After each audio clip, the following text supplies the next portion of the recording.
दोस्तों स्वागत है आपका अपने ही YouTube चैनल अजीवेम पर। दोस्तों आज की वीडियो हम बिहार शिक्षक भर्ती परीक्षा से संबंधित महत्वपूर्ण प्रश्नों को लेकर आए हैं। दोस्तों यहां पर हम SCERT बुक के EVS क्लास 5 के चैप्टर्स को कवर कर रहे हैं। तो देखिए दोस्तों, सबसे पहला क्वेश्चन है, सिक्किम की राजधानी क्या है? तो सिक्किम की राजधानी अभी बताई थी हमने आपको, गंगटोक है सिक्किम की राजधानी। नेक्स्ट देख लेते हैं, दार्जिलिंग क्या है? दार्जिलिंग जो होता है वो पश्चिम बंगाल राज्य का एक सुंदर पर्वत है। क्या है? पश्चिम बंगाल राज्य का एक सुंदर पर्वत है। जूलॉजिकल पार्क क्या है? जूलॉजिकल पार्क है दार्जिलिंग में है और यह पश्चिम बंगाल में है। ठीक है, जूलॉजिकल पार्क। नेक्स्ट है, याक कैसा पशु है? दोस्तों अभी हमने आपको बताया था याक कैसा पशु है। यह जूलॉजिकल पार्क में देखा जा सकता है।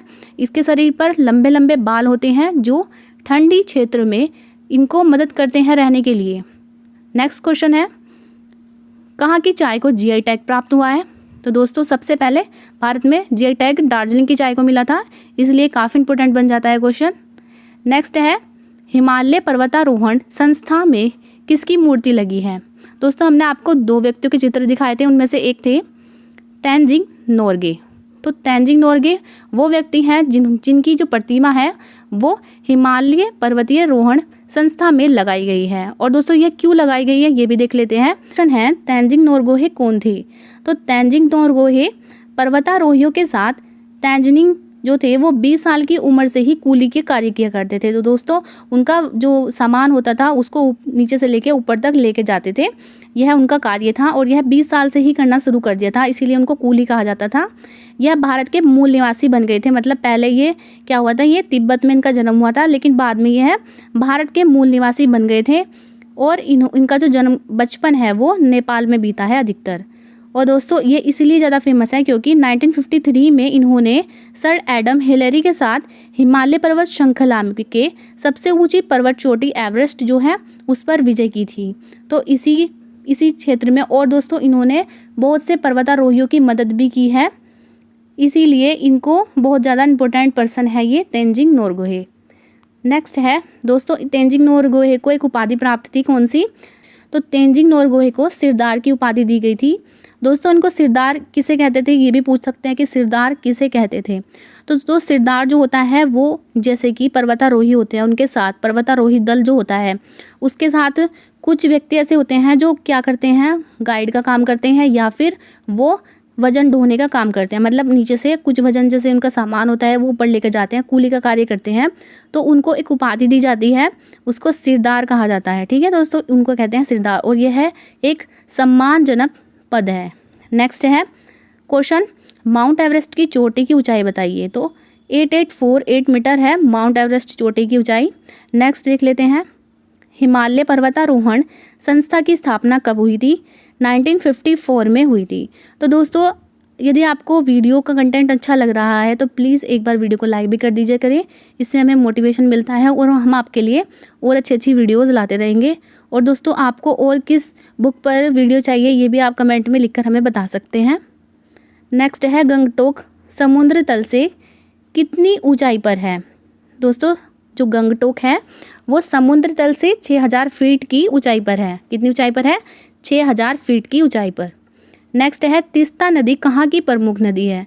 तो यह सिक्किम की प्रमुख नदी है। क्वेश्चन है, लेपचा नेपाली और भूटिया जातियाँ कहाँ पर निवास करती हैं? यह सिक्किम में निवास करती हैं। नेक्स्ट है, रूमटेक मोनेस्ट्री किसका निवास है? तो यह करमापा का निवास है और यह जो रूमटेक मोनेस्ट्री है यह बौद्ध धर्म का दार्शनिक स्थल है। नेक्स्ट क्वेश्चन, नाथुला किन किन देशों के मध्य में है? तो दोस्तों यह भारत और तिब्बत के मध्य में है स्थित है, मतलब नाथुला की जो सीमा है, जो नाथुला है वो किन किन देशों की सीमा के मध्य में है? तो यह भारत और तिब्बत की सीमा के मध्य में है या फिर सीमा पर है। नेक्स्ट है, नाथुला दर्रा को प्राचीन काल में किस नाम से जाना जाता था? काफ़ी इंपॉर्टेंट है। तो नाथुला दर्रा को प्राचीन काल में सिल्क मार्ग भी कहा जाता था। और नेक्स्ट है, हिमालय की 3 सबसे ऊंची चोटियों के नाम बताओ। तो दोस्तों हिमालय की 3 सबसे ऊंची चोटी हैं माउंट एवरेस्ट जिसको सागरमाथा भी कहते हैं और यह नेपाल में है जिसकी ऊंचाई 8848 मीटर है। नेक्स्ट है K2 जो कि काराकोरम श्रेणी में है और इसकी ऊंचाई 8611 मीटर है। नेक्स्ट है कंचनजंगा, जिसका वर्णन अभी इस चैप्टर में किया गया है, इसीलिए काफ़ी इंपॉर्टेंट है। इस तरह भी क्वेश्चन पूछ लिया जाएगा कि हिमालय की तीसरी सबसे बड़ी चोटी कौन सी है, तो आप क्या बताएंगे? कंचनजंगा है। और यह है सिक्किम और नेपाल की सीमा के मध्य में है। दोस्तों इसकी ऊंचाई है 8586 मीटर, ये भी आपको पता होना चाहिए। नेक्स्ट देख लेते हैं। तो देखिए दोस्तों, सबसे पहला क्वेश्चन है, खो खो खेल में कितने खिलाड़ी होते हैं? तो कितने खिलाड़ी होते हैं दोस्तों? 9 खिलाड़ी होते हैं। पहलवानी खेल में कितने पक्ष होते हैं? तो पहलवानी खेल में 2 पक्ष होते हैं, ये भी पता होना चाहिए। नेक्स्ट है, मार्शल आर्ट किस प्रकार का खेल है? तो मार्शल आर्ट जो होती है वो एक युद्ध कला होती है। जापान में मार्शल आर्ट को किस नाम से जाना जाता है? इसको सूमो के नाम से जाना जाता है। सिख समुदाय में मार्शल आर्ट को किस नाम से जाना जाता है? तो अभी बताया था हमने आपको, गतका के नाम से जानते हैं। सिख समुदाय को सैन्य रूप किसने दिया था? तो गुरु गोविंद सिंह ने दिया था सैन्य रूप। खेल के अलावा कौन सी चीज़ है जो व्यक्तियों को स्वस्थ रखती है? तो फिर कौन सी है दोस्तों? योगा और व्यायाम है खेल के अलावा। नेक्स्ट है, भारत का राष्ट्रीय खेल कौन सा है? हॉकी है, जिसमें 11 खिलाड़ी होते हैं। बिहार का राजकीय खेल कौन सा है? कबड्डी है, जिसमें कि 7 खिलाड़ी होते हैं। दोस्तों इससे रिलेटेड यदि खेल का ये चैप्टर है तो आपको इतना भी पता होना चाहिए कि जो खेल होते हैं उनमें कितने कितने खिलाड़ी होते हैं। हॉकी में कितने होते हैं, खो खो में कितने होते हैं, कबड्डी में कितने होते हैं, क्रिकेट में कितने होते हैं, ये सभी आपको पता होना चाहिए। और ये भी पता होना चाहिए कि कौन से देश का या फिर कौन से राज्य का राजकीय या फिर राष्ट्रीय खेल कौन कौन सा है, ये भी यहाँ से इंपॉर्टेंट बनता है परीक्षा के लिहाज से। तो दोस्तों यहाँ पर थर्ड चैप्टर हमने आपको बताया था, बीजों का बिखरना। क्वेश्चन नंबर फर्स्ट है, वर्धमान महावीर जैन धर्म के कौन से तीर्थंकर हैं? तो यह 24वें तीर्थंकर है वर्धमान महावीर, और प्रथम पूछ लिया जाए तो ऋषभदेव हैं। नेक्स्ट है, किसका बीज फटकर या चटक कर बिखरता है? तो हमने आपको बताया था हरसिंगार या फिर गुल मेहंदी का बीज जो होता है वो फटकर या चटक कर बिखर जाता है। नेक्स्ट देख लेते हैं, किसका बीज एक स्थान से दूसरे स्थान पर हवा के द्वारा पहुंच जाता है? तो कौन सा है? कपास होता है। नेक्स्ट है, किस फल को हम बीज सहित खा सकते हैं? तो कौन सा है? अमरूद को बीज सहित खाया जा सकता है। नेक्स्ट क्वेश्चन, कौन सा बीज पशुओं के शरीर से चिपककर एक स्थान से दूसरे स्थान पर जाता है? तो कौन सा है दोस्तों? हमने बताया था गोखरू का है। क्या है? गोखरू का बीज। किन बीजों का बिखराव पक्षियों के द्वारा होता है? तो इसका आंसर हो जाएगा पीपल, बरगद और अमरूद। इन तीनों का बिखराव जो होता है पक्षियों के द्वारा होता है। नेक्स्ट क्वेश्चन है, किन बीजों का बिखरना पानी के द्वारा होता है? तो कौन सा है दोस्तों? कमल के बीजों को और नारियल का जो ये होता है, ये पानी के द्वारा इनका प्रकीर्णन होता है। तो दोस्तों ये थे इंपॉर्टेंट चैप्टर के क्वेश्चंस जो आपके परीक्षा में पूछे जा सकते हैं। और दोस्तों यदि वीडियो अच्छी लगी तो प्लीज़ वीडियो को लाइक ज़रूर कर दीजिए करें, चैनल को सब्सक्राइब कर दीजिए।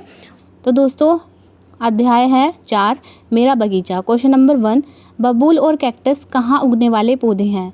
तो यह मरुस्थल में उगने वाले पौधे हैं या फिर मरुभूमि में उगने वाले पौधे हैं। दोस्तों इससे रिलेटेड हम एक्स्ट्रा फैक्ट भी देखेंगे। भारत का सबसे बड़ा मरुस्थल थार राजस्थान में, संसार का सबसे बड़ा मरुस्थल सहारा मरुस्थल जो कि अफ्रीका में है। नेक्स्ट है, हर्बेरियम क्या होता है? तो दोस्तों हर्बेरियम क्या होता है? विभिन्न प्रकार की फूल, पत्ती, घास, पौधे आदि को एकत्रित करके उनका संग्रह करना ही हर्बेरियम कहलाता है। फ्रेंड्स अध्याय 5 है ऐतिहासिक स्मारक। इसका फर्स्ट क्वेश्चन है, संसार का प्रथम आवासीय विश्वविद्यालय कौन सा है? नालंदा विश्वविद्यालय है। नालंदा विश्वविद्यालय की स्थापना किसने की थी? कुमार गुप्त ने की थी। नालंदा विश्वविद्यालय की स्थापना किस शताब्दी में हुई थी? 5वीं शताब्दी में हुई थी। नालंदा विश्वविद्यालय का पुस्तकालय क्षेत्र कहलाता है, क्या बताया था हमने? धर्मगंज कहलाता है, जो कि 9 मंजिल इमारत में स्थित है। और इसमें 3 पुस्तकालय हैं, कौन कौन से? रतन दधी, रतन रंजन और रतन सागर। नेक्स्ट है, सिखों के अंतिम गुरु गुरु गोविंद सिंह का जन्म स्थान कहाँ पर है? तो पटना साहिब में है। नेक्स्ट है, नालंदा विश्वविद्यालय का उत्कृष्ट काल कौन सा है? 8वीं से लेकर 20वीं शताब्दी के बीच में नालंदा विश्वविद्यालय का उत्कृष्ट काल रहा है। हैंसोंग कहाँ से आया था? तो हैंसोंग एक चीनी यात्री था जो कि नालंदा विश्वविद्यालय में पढ़ने के लिए आया था, और यह हर्षवर्धन के समय में भारत पर आया था। नालंदा विश्वविद्यालय में कितने प्रांगण और मंदिर थे? तो दोस्तों 8 प्रांगण थे और 10 मंदिर थे। नेक्स्ट देख लेते हैं, सबसे ज़्यादा इम्पोर्टेंट ये पेज है। मगध की राजधानी गिरिवर्ज या फिर राजगिरी कह सकते हैं। पटना का पुराना नाम पाटलिपुत्र है।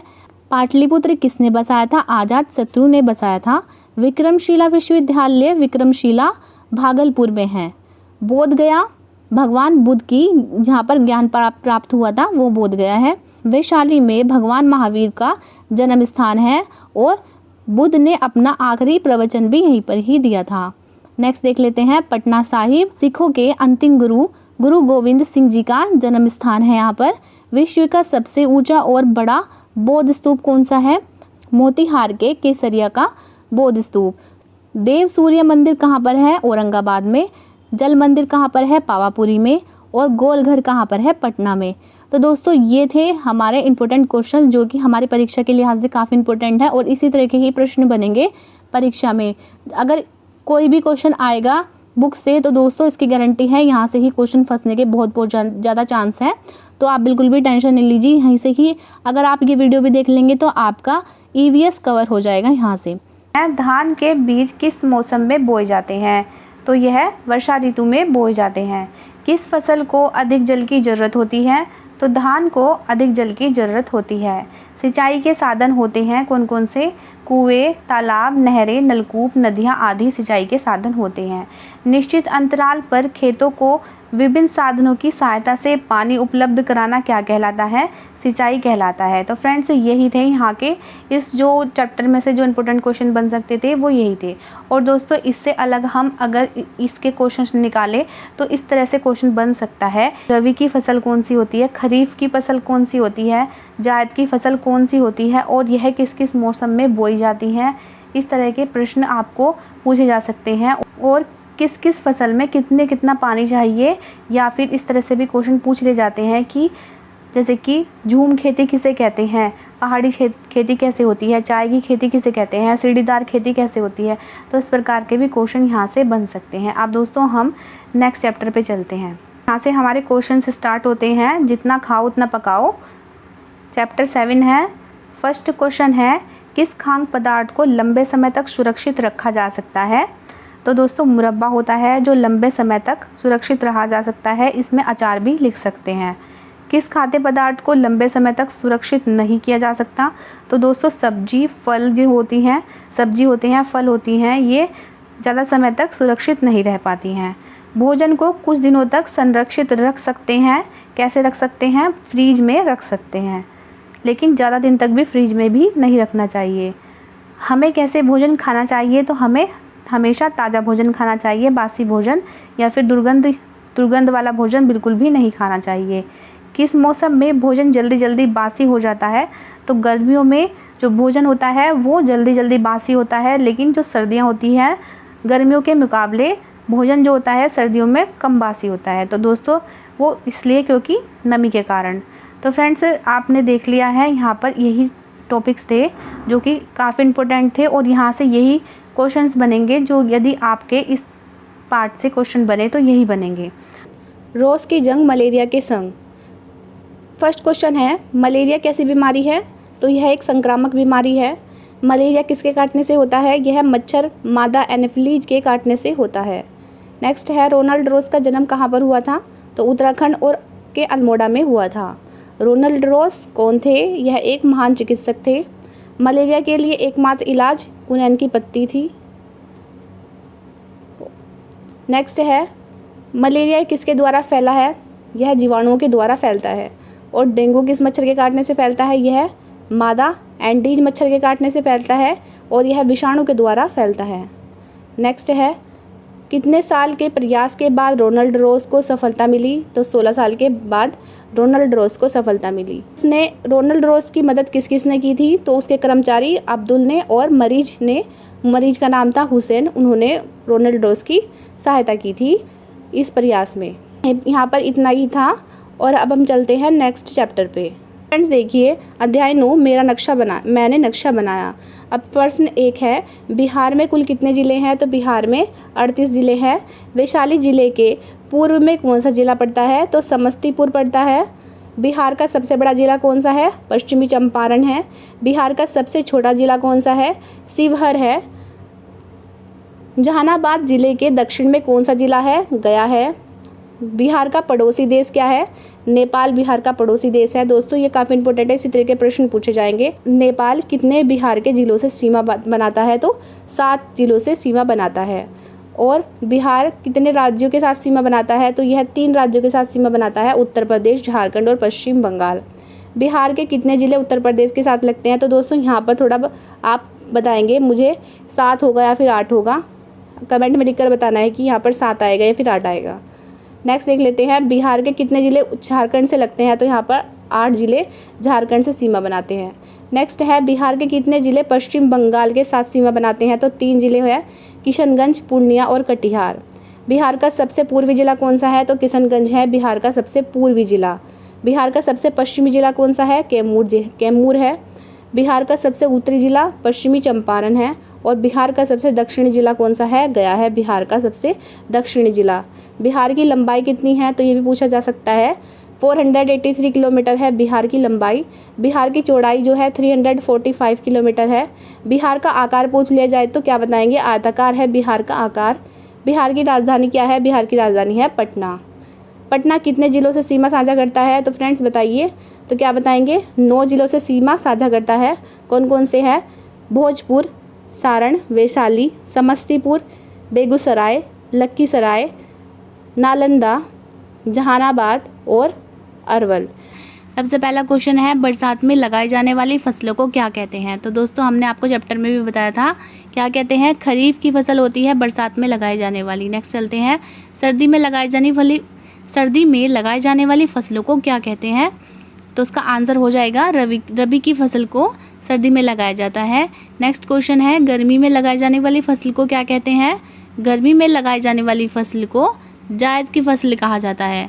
जैसे कि खीरा, ककड़ी वगैरह होती हैं, ये सभी पानी वाली जितनी भी सब्जियां होती हैं वो सारी जायद की फसलें कहलाती हैं।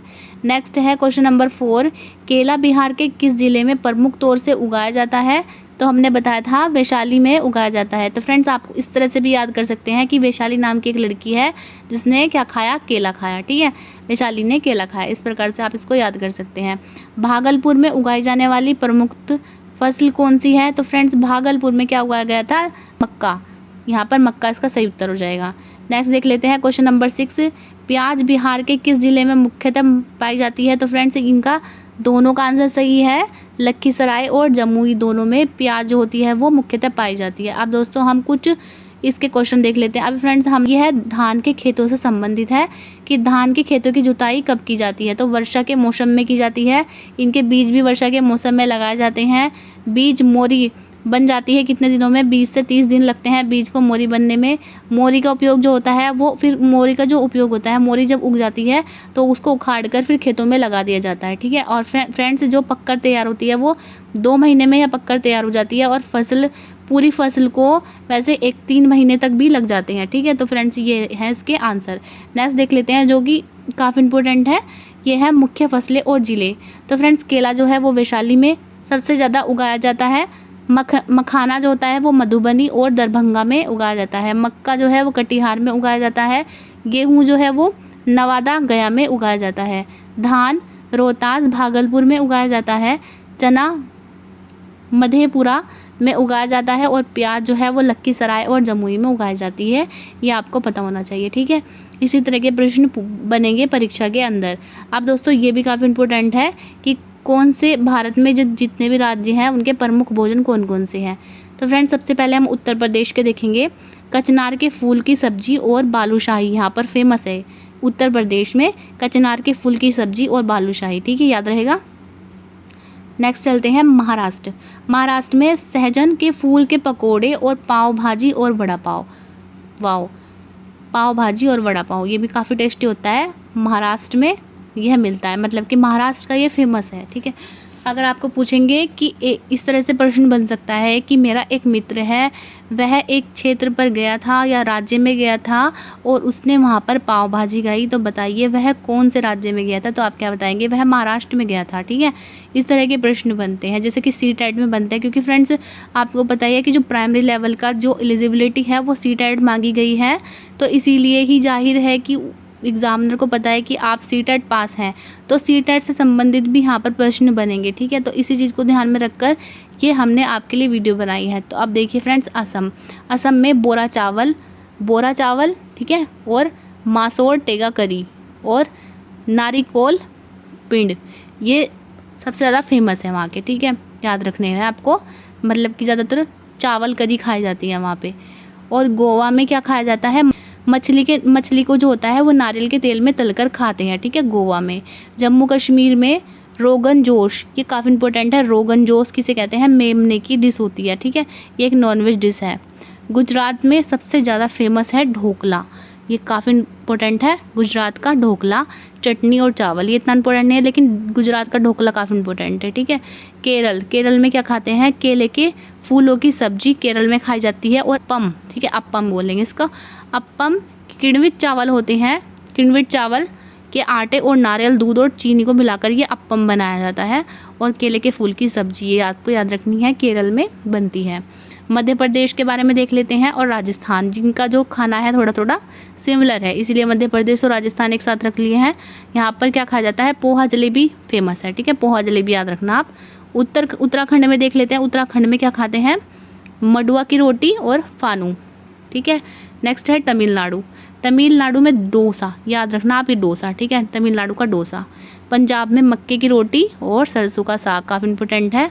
पश्चिम बंगाल में नॉनवेज ज़्यादा फेमस होता है, ठीक है, कोशा मंगोसूर, याद रखना मटन होता है ये। बिहार में लिट्टी चोखा, काफ़ी इंपॉर्टेंट है बिहार का लिट्टी चोखा। जो अदर स्टेट के हैं उनको शायद नहीं पता होगा, बिहार का लिट्टी चोखा काफ़ी इंपॉर्टेंट है, याद रखना। हिमाचल प्रदेश धाम, ठीक है, धाम होता है कुछ खाने का जिस हिमाचल प्रदेश में बनती है। आंध्र प्रदेश पुटरेकुल और मिठाई, पुटरेकुल एक मिठाई का नाम है, वो आंध्र प्रदेश में फेमस है। और फ्रेंड्स आप भी ये बताना कि आपके राज्य में कौन कौन सी चीज़ फेमस है, ये आप हमें कमेंट में लिखकर बताना, ठीक है। तेलंगाना में हैदराबादी बिरयानी काफ़ी फेमस है, हैदराबादी, ये नॉनवेज बिरयानी होती है। गोवा में क्रैब क्या होते हैं, केकड़े होते हैं, वहाँ पर ऐसी चीज़ें खाई जाती है, गोवा में क्रैब खाए जाते हैं, ठीक है। राजस्थान में दाल बाटी चूरमा, ठीक है। छत्तीसगढ़ में आमद, हरियाणा में बाजरे की खिचड़ी, ये काफ़ी इंपॉर्टेंट है। आप देख लेते हैं सिक्किम के मोमोज। दोस्तों देखिए मोमोज बहुत ज़्यादा फेमस हो रहे हैं, तो आपको इतना भी पता होना चाहिए कि मोमोज कहाँ की डिश है, तो यह तिब्बत की डिश है और जो कि सिक्किम में ज़्यादा फेमस है, ठीक है। कर्नाटक के अक्की रोटी, ठीक है, कर्नाटक की अक्की रोटी। तो दोस्तों ये थे काफ़ी इंपॉर्टेंट जो भी मतलब राज्य हैं उनके पकवान हैं, इस तरह के भी प्रश्न पूछ लिए जाते हैं, इसलिए हमने आपको ये भी पढ़ा दिए हैं। तो फ्रेंड्स यदि वीडियो अच्छी लगी तो वीडियो को लाइक करें, चैनल को प्लीज़ सब्सक्राइब कर दीजिए करें और वीडियो को भी लाइक कर दीजिए करें, एक लाइक से कुछ नहीं जाता। तो जगत सुरक्षा और संरक्षण, तो क्वेश्चन नंबर फर्स्ट है, मछुआरा अपनी जीविका कैसे चलाता था, खाना बेचकर, मछली मारकर, कमल बेचकर या फिर पढ़ाकर। तो फ्रेंड्स जो मछुआरे होते हैं वो क्या करते हैं, वो मछली को मार कर ही तो अपनी जीविका चलाएंगे, तो यहाँ पर मछली मारकर आंसर हो जाएगा, ठीक है। नेक्स्ट है क्वेश्चन नंबर 2 देख लेते हैं, बिहार के किस जिले में अभ्यारण्य है, पश्चिमी चंपारण, बेगूसराय, दोनों या फिर इनमें से कोई नहीं। तो इसका सही आंसर हो जाएगा दोनों, पश्चिमी चंपारण और बेगूसराय, इन दोनों में ही अभ्यारण्य है। नेक्स्ट चलते हैं, विश्नोई किस राज्य की जनजाति है। तो दोस्तों विश्नोई जो है यह है राजस्थान की जनजाति है।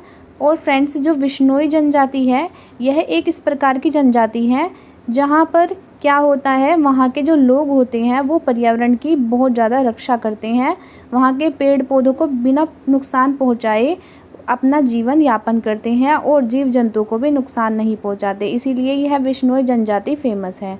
नेक्स्ट क्वेश्चन है, विश्नोई का अर्थ क्या होता है। तो विश्नोई का अर्थ होता है, ऑप्शन फर्स्ट इसका सही उत्तर हो जाएगा, 29 कहते हैं विश्नोई को, ठीक है।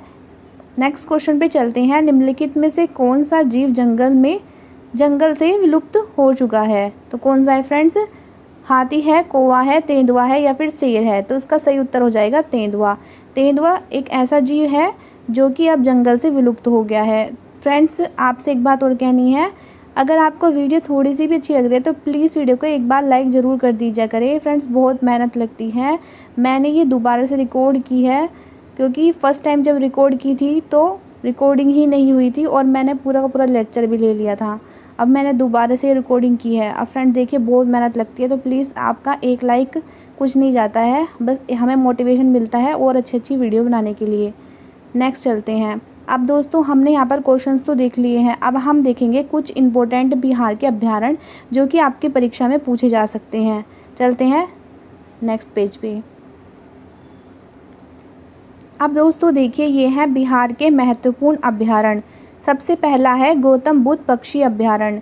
गौतम बुद्ध पक्षी अभयारण्य पश्चिमी चंपारण में है, ये आपको पता होना चाहिए, काफ़ी इंपॉर्टेंट है दोस्तों, यहाँ से आपको एक मिल जाएगा अपने परीक्षा में। नेक्स्ट है वाल्मीकि राष्ट्रीय उद्यान। वाल्मीकि राष्ट्रीय उद्यान भी पश्चिमी चंपारण में है। गौतम बुद्ध पक्षी अभयारण्य और वाल्मीकि राष्ट्रीय उद्यान दोनों के दोनों पश्चिमी चंपारण आएगा। भीम बांध अभयारण्य कहाँ पे है? भीम बांध अभयारण्य जो है ये मुंगेर में है। पंत वन्य प्राणी अभयारण्य नालंदा में है। कैमूर वन्यजीव अभयारण्य रोहतास में आएगा। नेक्स्ट है नागी बांध पक्षी अभयारण्य जमुई में है और नकटी डैम भी जमुई में ही है, ठीक है। नकटी डैम पक्षी अभयारण्य और नागी बांध पक्षी अभयारण्य दोनों जमुई के अंदर हैं। कंवर झील कहाँ पर है? कंवर झील है बेगूसराय में। विक्रमशिला गंगात्मक डॉल्फिन अभयारण्य भागलपुर में है, जहाँ पर डॉल्फिन्स के संरक्षण किया जाता है। ये काफ़ी इंपॉर्टेंट है, ये गंगा नदी पर है, ठीक है, गंगा नदी के पास है विक्रमशिला गंगात्मक डॉल्फिन अभयारण्य भागलपुर में, ठीक है। केशेश्वर स्थान पक्षी अभयारण्य कहाँ पर है? दरभंगा में है। और सलीम अली जुब्बा साहनी पक्षी अभयारण्य ये वैशाली में है। दोस्तों जितने भी हमने आपको अभयारण्य बताए ये काफ़ी इंपॉर्टेंट है परीक्षा के लिहाज से, तो प्लीज़ इनको ज़रूर याद करके चले जाना, ठीक है। तब तक के लिए thank you and best of luck, और अगली वीडियो में हम जल्दी मिलेंगे। Bye bye.